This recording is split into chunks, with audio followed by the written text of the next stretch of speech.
തിങ്കളാഴ്ച കേരളത്തിൽ UDF-ഉം LDF-ഉം ഹർത്താൽ ആചരിക്കും. ഇന്ധനവില വർധനവിനെതിരെ ദേശീയ പ്രതിഷേധത്തിന്റെ ഭാഗമായാണ് ഹർത്താൽ. കോൺഗ്രസ് ദേശീയ തലത്തിൽ ഭാരത ബന്ദാണ് നടത്തുന്നത്. ഹർത്താലിൽ നിന്ന് കേരളത്തെ ഒഴിവാക്കണമെന്ന് MK മുനീർ ആവശ്യപ്പെട്ടു. പെട്രോൾ ഡീസൽ വില ദിനംപ്രതി കൂടുന്നതിൽ പ്രതിഷേധിച്ചാണ് കോൺഗ്രസും ഇടതു പാർട്ടികളും ദേശീയ പ്രക്ഷോഭത്തിന് ആഹ്വാനം ചെയ്തത്.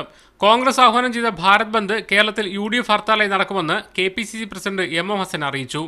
10-ാം തീയതി കേരളത്തിൽ UDF-ന്റെ നേതൃത്വത്തിൽ രാവിലെ 6 മണി മുതൽ വൈകുന്നേരം 6 മണി വരെ ഹർത്താൽ നടത്താൻ തീരുമാനിച്ചിരിക്കുന്നു. നമ്മുടെ പ്രളയ ദുരിതബാധിത പ്രദേശങ്ങളിലുള്ള ആളുകളുടെ നിത്യജീവിതത്തെ ഒരു തരത്തിലും തടസ്സമുണ്ടാക്കുന്ന രൂപത്തിൽ ഹർത്താലിൽ പ്രവർത്തകരിൽ നിന്നൊരു തടസ്സവും ഉണ്ടാകരുത് എന്ന് ഞാൻ പ്രത്യേകം അഭ്യർത്ഥിക്കുന്നു.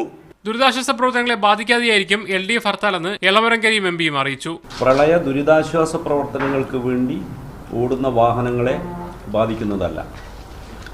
പ്രളയ ദുരിതാശ്വാസ പ്രവർത്തനങ്ങൾ എന്ന നിലയിൽ നടത്തുന്ന അതിൻ്റെ ഓഫീസ് പ്രവർത്തനം അതിനെയും ബാധിക്കുന്നതല്ല.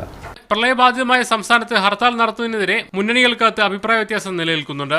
നമുക്കിനി 24/7 എന്ന് പറയുന്ന രീതിയിൽ ഈ റീബിൽഡിങ്ങിന് ഭയങ്കരമായ ടൈമും അതുപോലെ തന്നെ എനർജിയും ആവശ്യമായിരിക്കുന്ന ഒരു സമയത്ത് ഒരു ദിവസം വീണ്ടും നമ്മൾ ഐഡിയലായിട്ട് ഇരിക്കുന്ന ചില മീഡിയ 1 തിരുവനന്തപുരം.